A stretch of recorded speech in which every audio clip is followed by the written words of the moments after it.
Hello, my friends. Here's a question that I received this week. I'm curious about tarot cards and divination. Is it a sin to use them, even if you don't believe it at all and are just using it for fun, like a magic 8 ball, or like a buzzfeed quiz on your future husband? Or is it still a sin? Some people say yes, and some people say no, so I'm not really sure. Thank you. I did not get this person's permission to use their name, so I'm not going to, but thank you so much for your question. I'm hoping it's going to provide some fantastic comments. And if you are listening in or watching in on your drive home, I do hope that you will wait until you are part to chime in, but I do want to hear from you. I will be able to put your comments up, so feel free to do that. So the question today is particularly about tarot cards, but we can lump in some of those things that have been used for divination in the past. So, what is divination? It is the practice of using objects, usually attempting to foretell future events or discover hidden knowledge by supernatural means, or sometimes people say by occult means. But we won't get into that word or that definition necessarily. We'll just kind of look at this face value, supernatural means. So many of you know what tarot cards are. You've seen people doing. I was down in New Orleans. I don't actually know how to say that word. New Orleans. I was down there, and with a coworker, we went on a history tour, and there was some haunted history included in that. And in the city square, people were reading tarot, doing palm readings. Someone actually snatched my hand up and started telling me about my life from the marks on my palm. So very interesting. I didn't know what to do. But as far as the tarot readings go, I did a little research into the history and origin, and found some interesting things I'm excited to share with you. Tarot cards are supposed to connect you with the divine, divination, right? That's what that means. They're commonly used to measure potential outcomes, evaluate influences surrounding a person or an event, and it's supposed to help the person using them to make better choices. Very similar to the purpose of horoscope readings, etc. So here's the history and origins on these cards. Apparently, they did not start out as trying to divine things from God or the gods or the spirits. Originally, they were kind of just like a deck of playing cards, but people did start using them, the different pictures on them to tell a story. The cards were marked with cups, swords, coins, polo sticks, eventually changed to staves or wands, and had different courts consisting of a king, later incorporating queens, trumps, and the fool, etc. 78 cards. Now, what do you think? Are these supernatural? I'm going to just say here, maybe yes, maybe no. And we'll get into that. Hi, Teresa from Arkansas. Hi, James. So nice of you to join us. If you're just joining us now, the topic today is tarot cards and the like. I got a question about them and want to get into it a little bit. So I looked up a lot of different sites researching what people who use tarot cards think of tarot cards.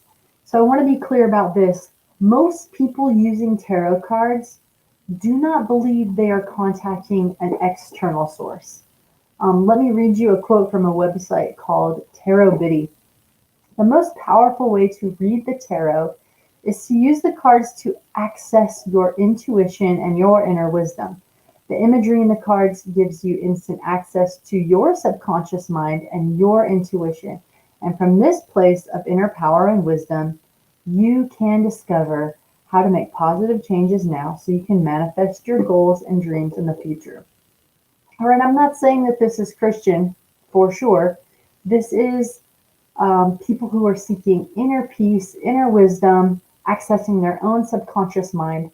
So it sounds very new agey, where the divine is actually inside of you, and you're just trying to access your own best for yourself. All right, we're going to leave that there for a second. We'll come back to it.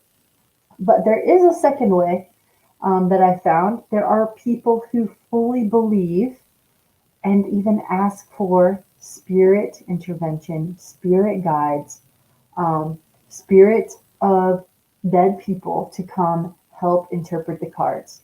So there's one that's very internal, seeking my own subconscious, what I know to be true for my life, but maybe need help coming up with words or ideas or terms. And then there's one that is overtly seeking outside sources, outside intuition from a spirit, a God, etc. Okay. Now, why is this important? Why is our friend who wrote in struggling about this? Well, if she's a Christian, and I believe she is, she's probably familiar with Bible verses that talk about divination. And if you're not Christian, or you're just coming to this as a skeptic or somebody outside of faith, just out of curiosity, I want to say I totally understand that this sounds wild, because a lot of people grew up just thinking that these are party tricks, that they're, just full of baloney, that people are shysters if they're taking money for it, and just misguided if they put any stock in it. So if you're not familiar with the Bible, I want to read you a couple verses, and then we'll talk about why. There are so many verses in the Bible, especially the Old Testament, but New Testament also, that condemns certain kinds of divination. So let's read a classic, Deuteronomy 18, 9 through 12 in the ESV. It says, "When you come into the land that the Lord your God is giving you, you shall not learn to follow the abominable practices of those nations." So this is telling the children of Israel, when you come into a new land, don't pick up the tricks and worship practices of those guys. "There shall not be found among you anyone who burns his son or his daughter as an offering." Okay, most of us can agree that that's a good thing. "Anyone who practices divination or tells fortunes or interprets omens, or a sorcerer or a charmer or a medium or a necromancer, or one who inquires of the dead. For whoever does these things is an abomination to the Lord. And because of these abominations, the Lord your God is driving them out before you."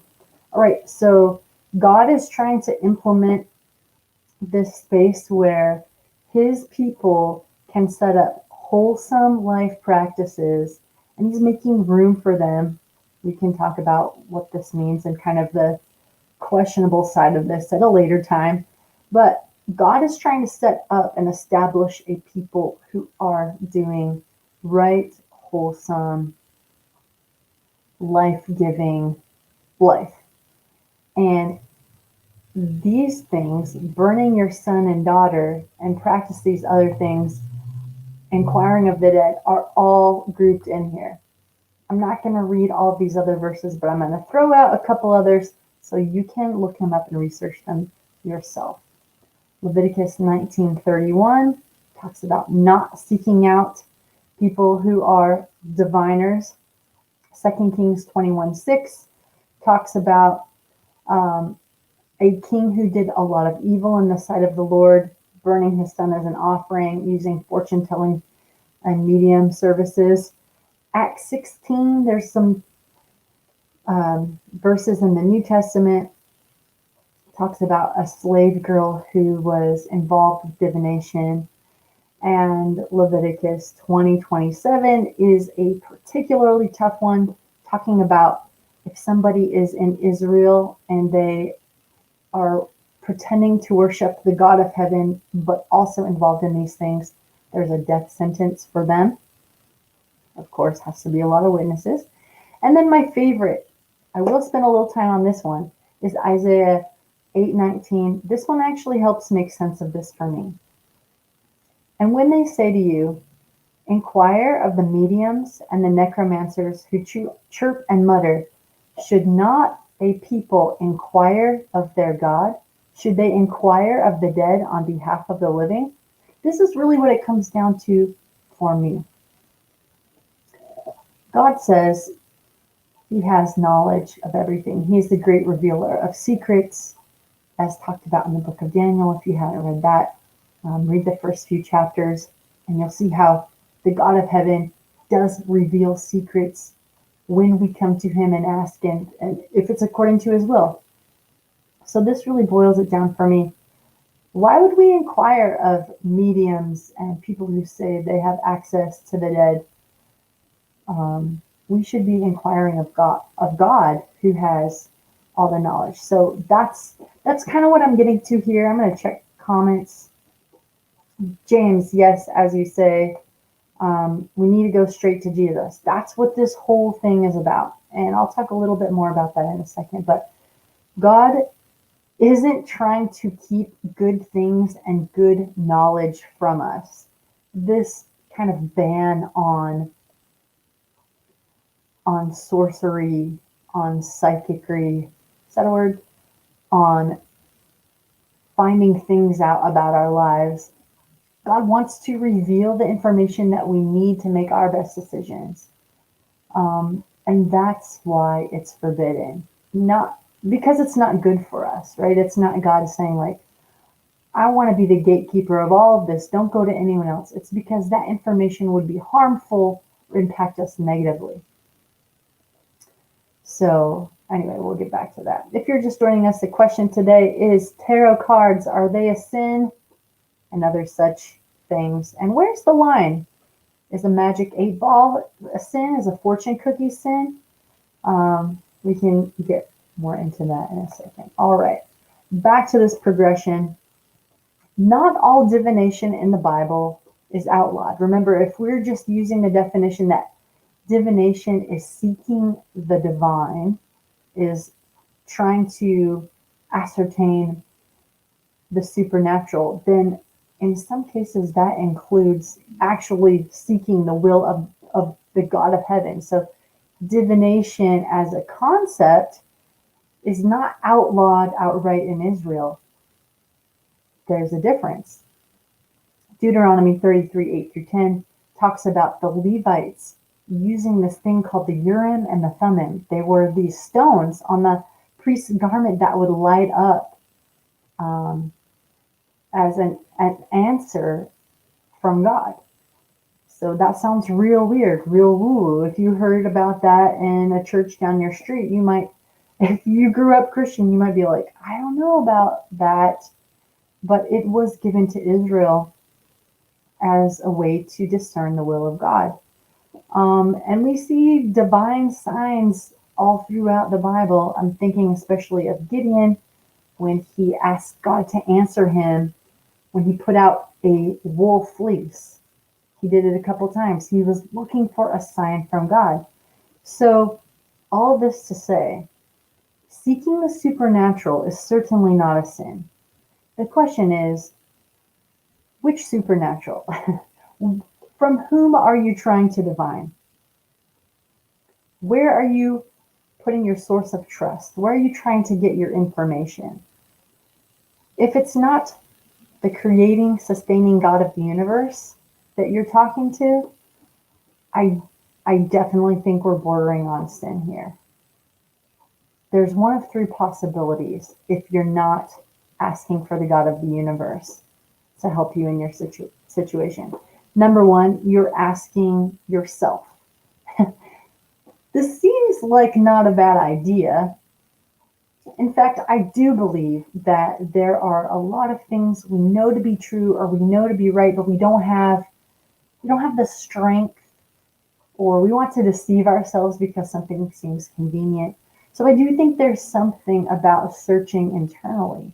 But as the ultimate source of power, that's where Christianity differentiates itself from other New Age or even some Eastern religions.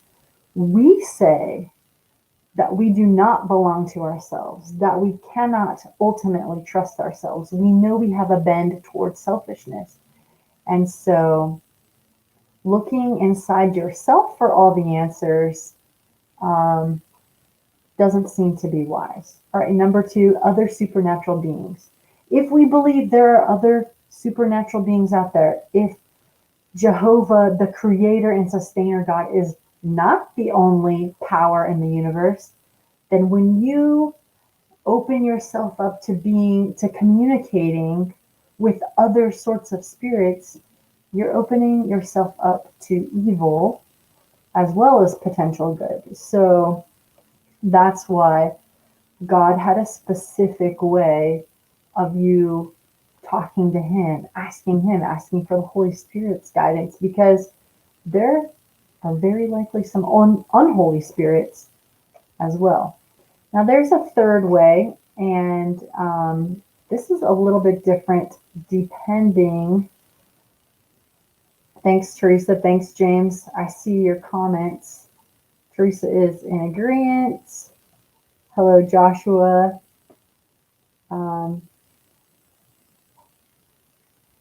Yes, it's because, let's throw this up. Soothsayers, oracles, and the arts. Oh, early pharmacy. Yeah, the same word for pharmacy there. Pharmakia, among other arts, were used for idolatry, and it entails the destruction and enslavement of people and to restrict and corrupt marriage practices. Joshua, would love to see some of your sources on those. I like it. And he says, it is for this reason that God condemns those practices. Again, God's not trying to keep us from anything that would be to our benefit. He is trying to keep us from knowledge that would be detrimental to us. There is beauty in guarding your mind from all knowledge, right? We're supposed to seek knowledge, but there are certain kinds of knowledge that are only going to be for our downfall.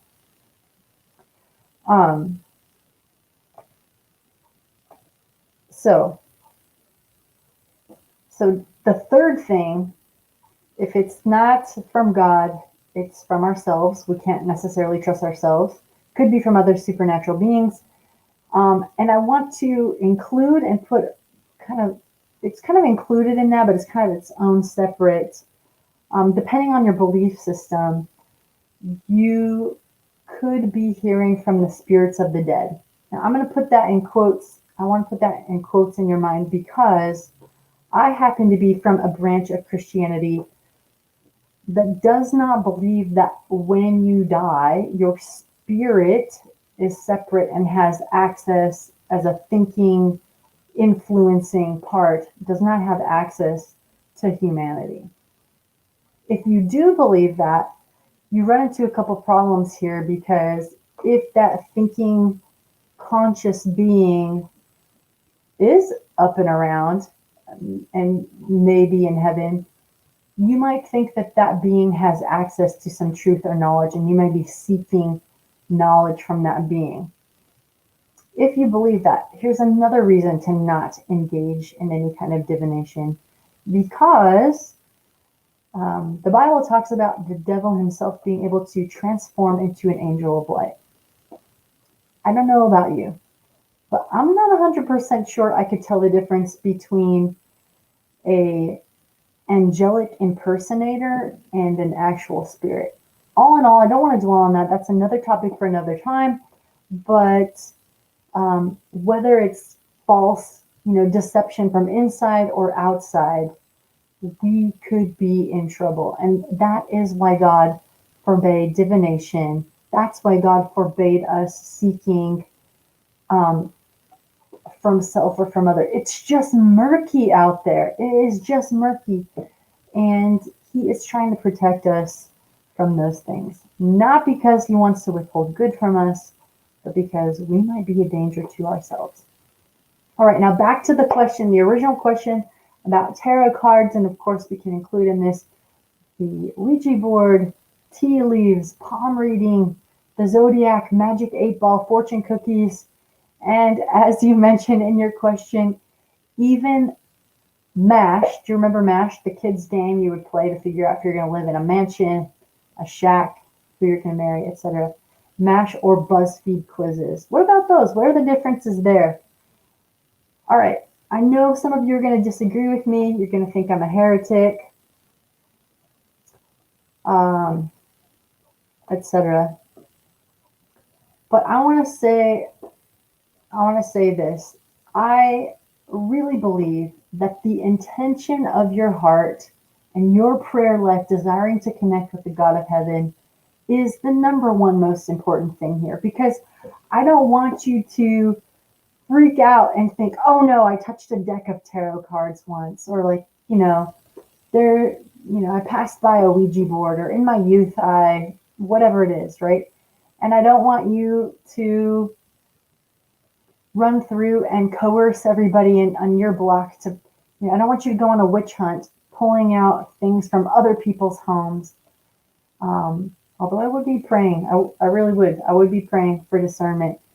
But I want to tell you why I don't think it has a place in the Christian's life. I do think the intention of your heart and your mind are the most important. But my question for Christians is, why would you even want to play? I want to talk about the difference here, because I had a magic 8-ball in my teen years, and I don't think my mom loved it. Mom, you can chime in. But I don't know if I got it as a party, gag gift, or whatever. I never ever consulted that thing. Like, I never did. Also, when I went to a Chinese restaurant, I did not avoid the fortune cookie. I dunked it in my jasmine tea. You know what I mean? So I think there are a difference between BuzzFeed quizzes and silly things. And here's what I think the difference is. You can be mad. You can be mad if you want to. I think the true difference is the intention of your heart, number one. And number two, is this a known medium by which the professional diviners try to get in touch with the spirits? I do not know anyone doing magic 8-ball readings. I do not know anyone who opens up a fortune cookie when you go in. I just don't think so. Do I think they could be a gateway, prepping your mind? Absolutely, sure.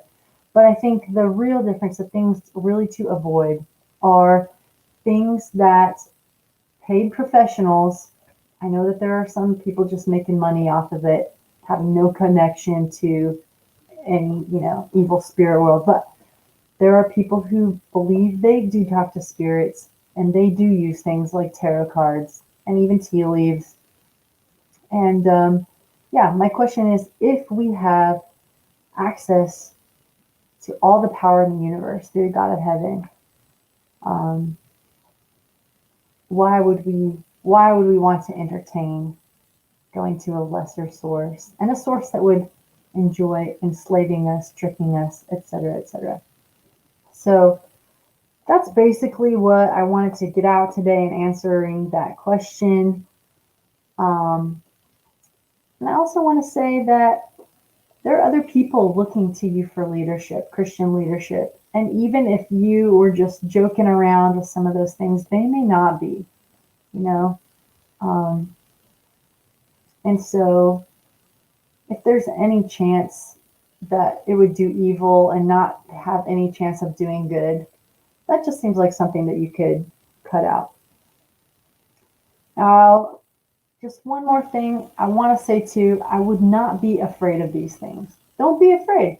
You don't have to be afraid. God has given you power over them. But also, don't dwell on them. I wouldn't have them in my house. I just don't want to open a little tiny foothold. I don't want to give them a chance to interest me, because let's face it, we've all been in situations where we wish we had a little bit more power. And as some people who have come out of the occult, come out of Satanism, come out of a number of things, have said, if you are looking for power from the enemy, from Satan, it is in his best interest to give you a little bit of power up front. It's in his best interest to hook you in. So you have a few wins with tarot cards. So you have a few wins with the zodiac. It's really working. It would be in the enemy's best interest to make you feel powerful, to make you feel like you had insider's knowledge.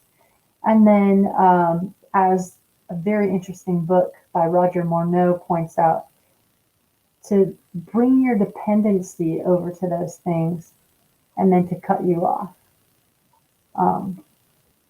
I'll leave that there. I'll leave that there. Final summary.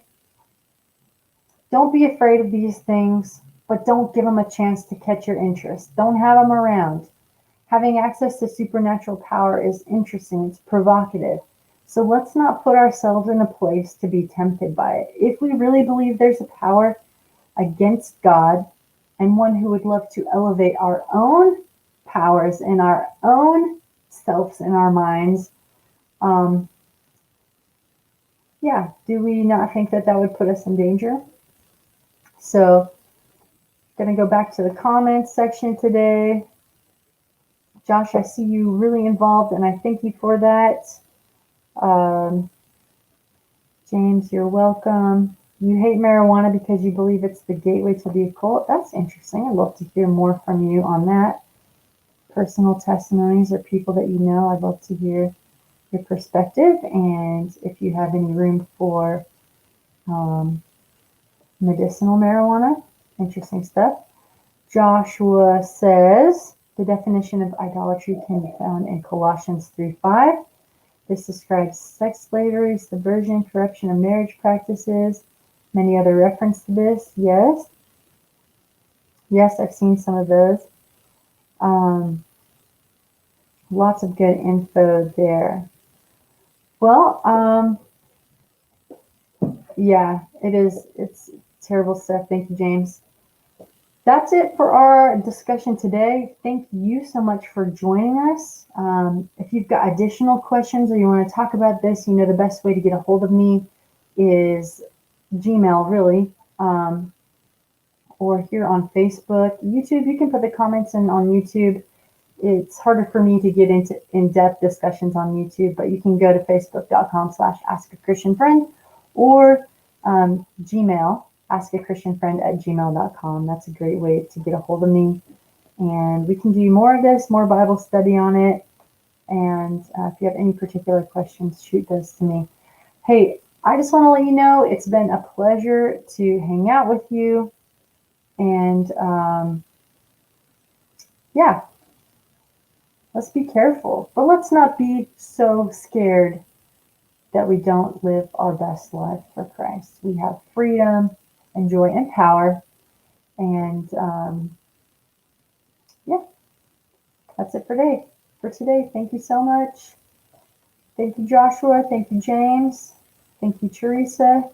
I'll see you next week with another live Q&A. I hope you join me. And until then, I'm wishing you joy and peace for your journey wherever it leads you. Bye for now.